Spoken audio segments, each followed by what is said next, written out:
मेरे प्यारे साथियों, नमस्कार। स्वागत है आपका हमारे चैनल डेली बुलेटिन पर। आज हम बात कर रहे हैं एक बेहद महत्वपूर्ण खबर की, जो जुड़ी है प्रधानमंत्री आवास योजना से।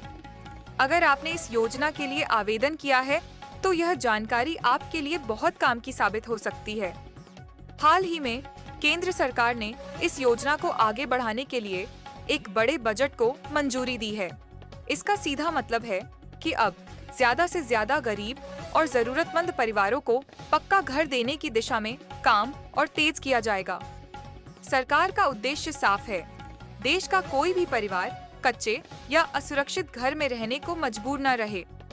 सबसे बड़ी अपडेट यह है कि सरकार ने लाभार्थियों को पहली किस्त देने की प्रक्रिया शुरू करने की तारीख भी तय कर दी है। तय तारीख से ही डायरेक्ट बेनिफिट ट्रांसफर यानी डीबीटी के जरिए सीधे लोगों के बैंक खातों में पैसा भेजा जाएगा।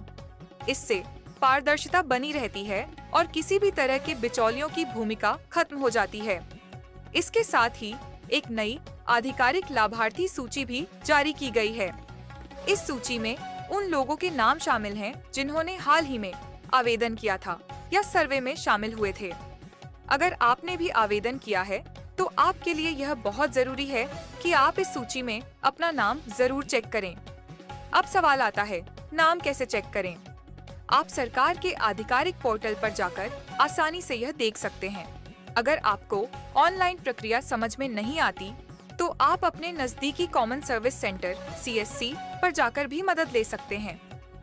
साथियों, एक और बड़ी खबर यह है कि 2026 और 2027 के लिए नए आवेदन भी शुरू किए जा सकते हैं।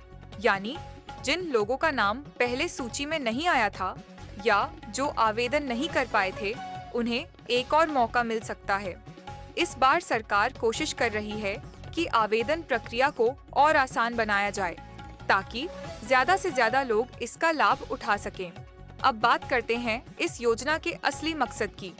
यह योजना सिर्फ घर देने तक सीमित नहीं है, बल्कि इसके साथ कई जरूरी सुविधाएं भी जोड़ने की कोशिश की जा रही है, जैसे बिजली, पानी और रसोई गैस। यानी सरकार चाहती है कि हर परिवार को सिर्फ छत ही नहीं, बल्कि एक बेहतर जीवन भी मिले। लेकिन साथियों, यहाँ एक जरूरी चेतावनी भी है। योजना के नाम पर कई बार धोखाधड़ी भी सामने आती है। कुछ लोग जल्दी लाभ दिलाने का झांसा देकर पैसे मांगते हैं।